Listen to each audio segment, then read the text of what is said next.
Hello, everybody. My name is Ben Lale, and I'm a mental health counselor at Capstone Behavioral Healthcare in both Newton and Grinnell, Iowa. Welcome to part 2 of the mental health diagnosis webinar. Today, we are going to be talking about a few things. Let me just get this next screen up here. We're going to talk a little bit about information on how diagnoses are made, how important they are. What is a diagnosis exactly?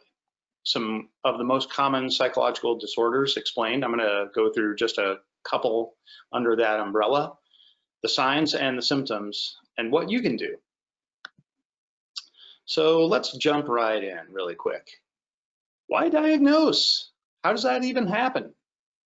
People often wonder what these processes are, and processes, I guess I should say. So your thoughts, your emotions, and your behaviors give a practitioner information regarding your symptoms.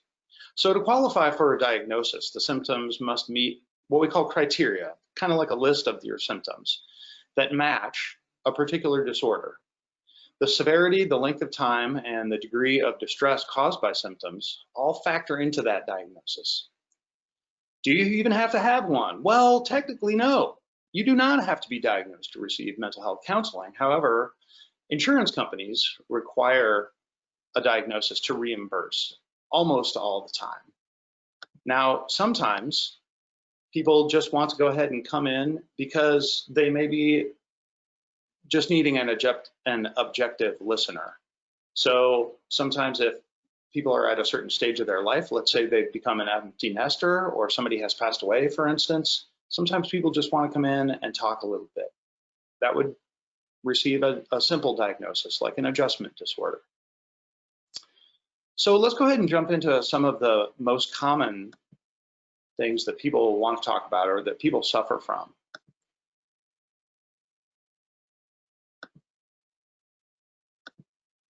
Depressive disorders and bipolar and related disorders. Talk about these a lot in mental health. Let's jump right in. So when people talk about depression, they're almost always referring to major depressive disorder, or MDD. So as you can see, 5 or more of these following 9 symptoms must be present during the same 2-week period. There's a very certain time frame here. And it has to represent a change from previous functioning. It's best if these can be observable by others and not just us. So here we go. Number 1, depressed mood most of the day, nearly every day. Diminished pleasure or interest in all or most activities most of the day, nearly every day. 5% or more body weight loss or gain, or an increase or decrease in appetite nearly every day. Insomnia, which means, of course, it's hard to sleep. Hypersomnia means we're oversleeping nearly every day. Anxious restlessness, which is known as psychomotor agitation, or slowed movement, which is known as psychomotor retardation, nearly every day, observable by others again. Fatigue or loss of energy nearly every day. Feelings of worthlessness or excessive or inappropriate guilt nearly every day. Diminished ability to think or concentrate, or indecisiveness nearly every day. And of course, recurrent thoughts of death, not just fear of dying. Recurrent suicidal ideation without a specific plan or a suicide attempt or a specific plan for committing suicide. Now, the above symptoms have to cause clinically significant distress or impairment in social, occupational, or other important areas of functioning, like school, for instance. The above symptoms are not attributable to the physiological effects of a substance or other medical condition. So can't be, these can't be the result of medication, a medical condition, or substance abuse. Very important. Moving on, sorry about that. This is, next is persistent depressive disorder. Well, this is kind of like MDD light. So this one, you're going to start off here with a depressed mood for most of the day, for more days than not, as indicated by either subjective account or observation by others. Okay, so you can diagnose yourself a little bit on this one or come up with the symptoms yourself. not necessarily rely on others as much. Again, a time constraint for at least 2 years. Very big difference. Note, in children and adolescents, the mood can be irritable, and the duration has to be at least 1 year. There has to be the presence, while depressed, of 2 or more of the following: poor appetite or overeating, insomnia or hypersomnia again, low energy, fatigue, low self-esteem, poor concentration or difficulty making decisions, feelings of hopelessness. Now, the criteria may be continuously present for 2 years again, quite a long time. The disturbance is not better explained by another persistent disorder, so we got to rule out things.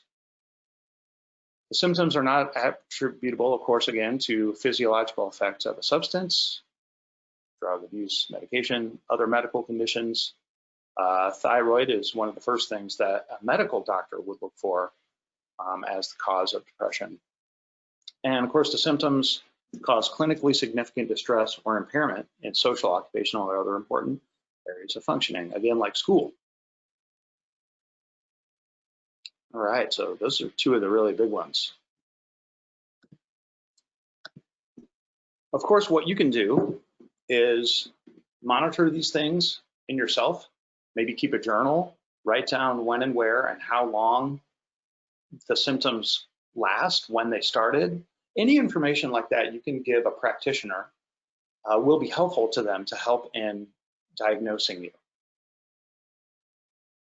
One thing we encourage people to do is to go ahead and keep track of the onset, and you can even write down the severity. Like today, I was just mildly depressed. It was hard for me to get out of bed. Today, it was very, very hard. Anything like that will give a lot of information to your practitioner. We're going to move forward. I'm slow at this, and I apologize. So that was persistent depressive. And like I said, we're going to move on. Okay, here we go. Premenstrual dysphoric disorder. I'm sorry, there's a lot of information in here. Let's go through it. During most menstrual cycles throughout the past year, at least 5 of the following 11 symptoms, all these in yellow, I hope you can see them, especially including at least one of the first 4, must be present in the final week before the onset of menses, or the start of the period cycle. Must start to improve within a few days after the onset of menses and become minimal or absent in the week post-menses. So one or more of the following symptoms must be present: marked lability, or this just means mood swings, lability. Marked irritability or anger. Markedly depressed mood, marked anxiety or tension. Okay, so we have to have at least one of those, and then one or more of these in addition, and we have to have a total of 5 to actually qualify for a diagnosis of premenstrual dysphoric disorder. So next is decreased interest in usual activities, difficulty in concentration, lethargy, that just means being tired, marked lack of energy, marked change in appetite, overeating, or a specific food craving, for instance. Hypersomnia, of course, which means, again, to sleep too much. Insomnia, sleep too little. Either or, feeling overwhelmed or out of control.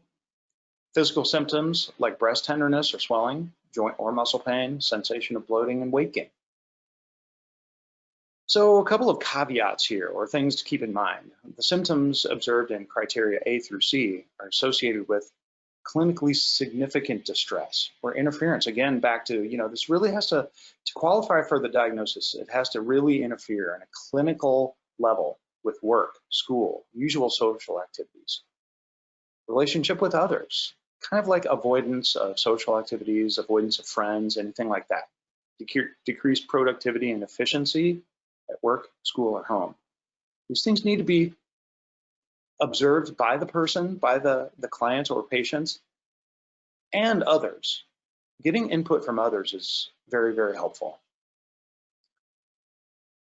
Next, the disturbance is not merely an exacerbation or complication or increased level of the symptoms of another disorder, like MDD, for instance, major depressive disorder, panic disorder, persistent depressive, or a personality disorder, although they can co-occur. So these things do overlap. Criteria A should be confirmed by prospective daily ratings. Okay, so they're just saying to keep very close track of symptomatic cycles. The diagnosis may be provisionally prior to this confirmation. Okay, so another doctor can, a doctor can come in and talk about this with you first. That's actually very helpful. The symptoms are not attributable to the physiological effects of substance. Of course, this is going to be well-trodden ground, right? Can't be an effect of drug abuse, can't be medication or other medical conditions like, again, hyperthyroidism. That is, hyperthyroidism is a common suspect first, especially in depression. Moving forward, next we're going to talk about just some things that can happen in addition, like a substance or medication-induced depressive order. That's right. So drugs and alcohol and medication, even things that are prescribed, can induce depression, but there are some caveats or things that we need to keep in mind. A prominent and persistent disturbance, this is a definition, in mood predominates in the clinical picture. Okay, so disturbance has to happen before and is characterized by either of the following: depressed mood or markedly diminished interest and pleasure in all or most activities, elevated, expansive, or irritable mood. Okay, so these can't happen before the drugs or the medication is suspected of causing depression, that is. There is evidence from the history, physical exam, or lab findings of either symptoms of criterion A are developed during or within a 1 month of substance intoxication or withdrawal of intoxication. Medication use is etiologically related to the disturbance. Etiological just means that that's the cause.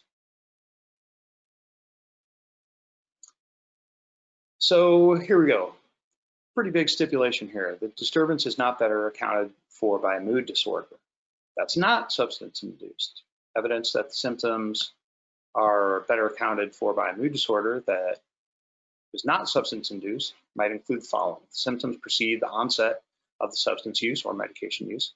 The symptoms have to persist for a substantial period of time, about a month on this one, after the cessation of acute withdrawal or severe intoxication, or are substantially in excess of what would be expected given the type or amount of the substance used, or the duration of use. Sorry, this is kind of like reading a legal document sometimes. Or there is other evidence that suggests the existence of an independent non-substance induced mood disorder, like a history of recurrent MDD.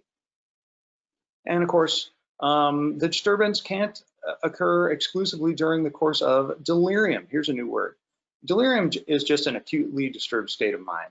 As you can imagine, it occurs in fever, intoxication, other disorders, and it's characterized by restlessness, illusions, incoherence of thought and speech.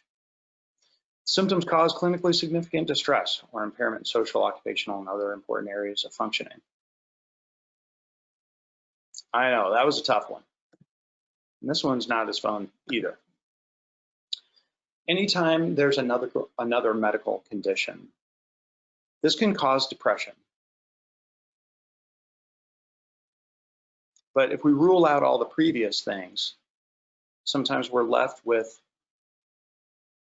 just this prominent, persistent disturbance in mood, which predominates in the clinical picture, characterized by either depressed mood or diminished interest or pleasure in all or most activities, elevated, expansive, or irritable mood.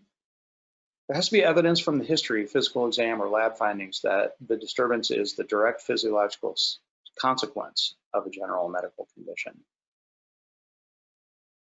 So basically, sometimes if if there's another medical condition, sometimes just as simple as someone going through surgery, this by itself can cause enough of a disturbance in a person and a high enough amount of distress that they are showing enough signs to meet a criteria for this type of diagnosis.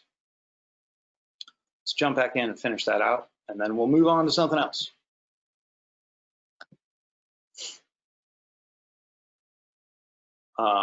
You know, of course, there can't be another mental disorder in the way of that. The disturbance does not occur exclusively during the course, back to delirium. Symptoms cause clinically significant distress or impairment in social, occupational, or other important areas of functioning, like school. Okay, how's everybody feeling so far? That was a mouthful, I know. Please go back and review this. I know it's hard to listen to something like this and take it all in, but if you can use this webinar as a resource, that's always great. Excuse me. So what we can do, there's a lot of information out there on the internet, and as professionals in the mental health arena, we discourage people from doing a lot of web surfing because it gets to be a lot. Please use this webinar as a source, or better yet, come in to Capstone or another related or similar, community mental health facility and speak directly to a professional. Always best. Let's move on.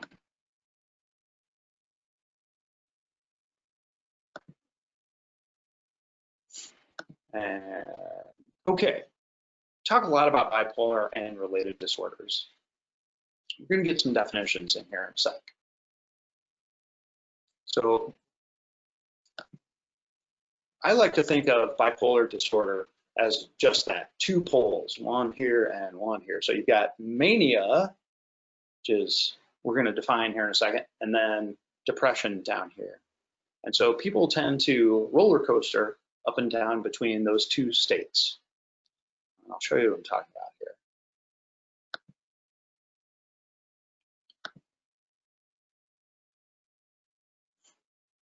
So just some quick information. So bipolar disorder is a mental health condition defined by periods of both mania and depression. To qualify for a diagnosis of bipolar disorder, at least one depressive and one manic or hypomanic, I know this is a new term, episode must be present within a certain time frame. So you're going to go to a mental health specialist or practitioner, and they're going to ask you about your thoughts and feelings during and after these episodes. They'll want to know if you feel in control during the mania, how long the episodes last, the depressive, manic, or hypomanic episodes. Again, must not be the result of substances or other medical conditions. It's always going to be the case. Okay, let's get some concrete definitions in here. Mania. The DSM-5 defines mania as a distinct period of abnormally and persistently elevated, expansive, or irritable mood. Again, with a time constraint. The episode must last at least a week. Mood must have at least 3 of the following symptoms. Okay, so again, we're actually just concentrating on bipolar 1 at the moment. Okay, so these are some of the stipulations or criteria. High self-esteem, little need for sleep. This is mania we're talking about. High self-esteem, little need for sleep. Increased rate of speech or talking fast, kind of like I'm doing right now. Flight of ideas, getting easily distracted, an increased interest in goals or activities, psychomotor agitation. Some examples of that would be pacing, hand-wringing, increased pursuit of activities with a high risk of danger. Okay. While we're at it, let's go ahead and, oh, sorry. So I failed to mention a second ago that the mood must have at least 3 of these following symptoms. Depression, the DSM states that a major depressive episode must have at least 4 of the following symptoms. They should be new or suddenly worse, must have a time frame of at least 2 weeks. changes in appetite or weight, sleep, or psychomotor activity, decreased energy, feelings of worthlessness or guilt, trouble thinking, concentrating, or making decisions, thoughts of death or suicidal plans or attempts. All right, good. Always use this as a resource. Okay, let's jump right in. Bipolar 1 disorder. This is a simple version here. Bipolar 1 disorder involves one or more manic episodes or mixed manic and depressive episodes, and may include a major depressive episode. Again, episodes aren't due to a medical condition or substance use.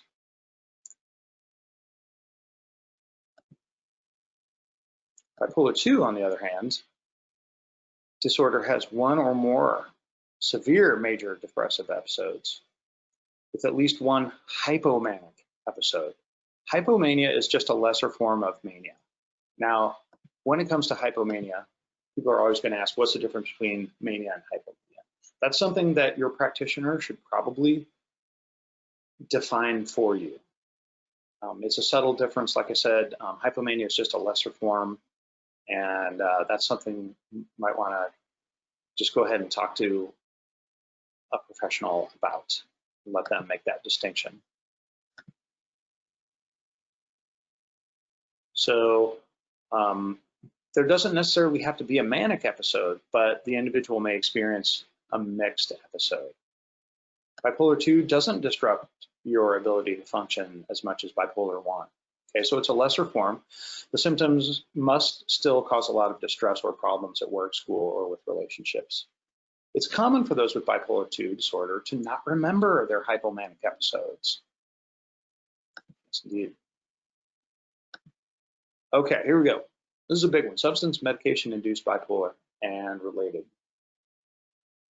A prominent and persistent disturbance in mood that predominates in the clinical picture. It has to be characterized by elevated, expansive, or irritable mood, with or without depressed mood, or a markedly diminished interest or pleasure in all or most activities. There has to be evidence from the history, physical examination, or lab findings that both 1 and 2 are present. The symptoms in criteria A developed during, this is important, during or soon after substance intoxication or withdrawal, or after exposure to a medication. One of the things that we see a lot is people who have been taking illicit drugs or sometimes prescribed medication have symptoms of mania, have symptoms of depression, and it's easily confused. Look on the internet and look up the criteria for some of these disorders, and all of a sudden people are self-diagnosing, not taking into account that the medication, legal or illegal, may have a lot to do with the way they're feeling.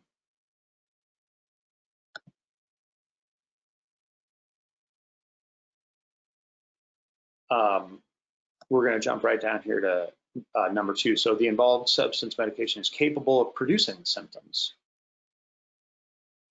The disturbance is not better explained by a bipolar or related disorder that is not substance medically induced, medication induced. Covering up my notes here, covering up my screens. Such evidence of an independent bipolar or related disorder could include the following. Symptoms precede the onset of the substance medication use. Symptoms persist for a substantial period of time, about a month, time stipulation. That's after the cessation of acute withdrawal or severe intoxication. So the drugs, whatever kind, medication, have to wear off. That's what cessation means. And the acute withdrawal also lessens. There has to be other evidence suggesting the existence of an independent non-substance or medication-induced bipolar and related disorder. So true bipolar has to be ruled out in order to get the substance or medication-induced related disorder diagnosis. Does not occur exclusively during the course of delirium. The disturbance causes clinically significant distress or impairment in social, occupational, or other areas of functioning, again, like school. All right, that's a good one. Let's move on. And then, of course, other medical conditions can sometimes produce symptoms that look and feel like bipolar. A prominent persistent period, abnormally elevated expansive or irritable mood, and abnormally increased activity or energy that predominates in the clinical picture. Predominates just means that it's very, well, salient is the word, but it seems more, yeah, it is very much, it just towers above everything else is the best way I can put that. There's evidence from the history, physical examination, or laboratory findings that the disturbance is the direct pathophysiological consequence of another medical condition. All right, so we're just looking for other medical conditions to rule out. The disturbance is not better explained by another mental disorder.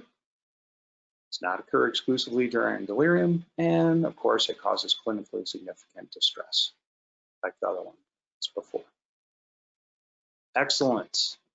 What does this all mean? Please, again, refer to this webinar as a resource. What you can do is look some of these things up, but it's best to, again, journal, write down anytime you can keep track of the onset time. You can keep track of the severity, time and date, how long these things have gone on. Then take them to your practitioner. And first, of course, when you come into a community mental health facility like Capstone Behavioral Health Care or others, you, of course, are going to go through an intake period and then be evaluated. One of the things I wanted to mention about diagnosis is, as a practitioner gets to know you, like a counselor, like myself, through the course of the first few sessions, what happens is, we get to know each other a little bit.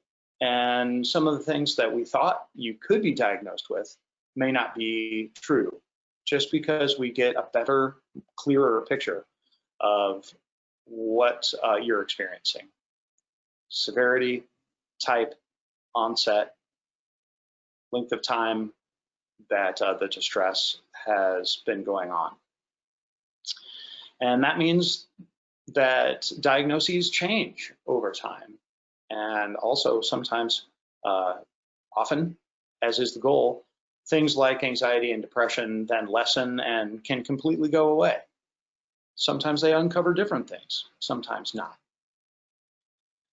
I hope you have enjoyed part 2 of this Capstone Mental Health Diagnosis webinar. Again, my name is Ben Lael, and I'm a mental health counselor at Capstone. And I'm going to pass this on to one of my coworkers who are going to do part 3. Thank you very much, everybody.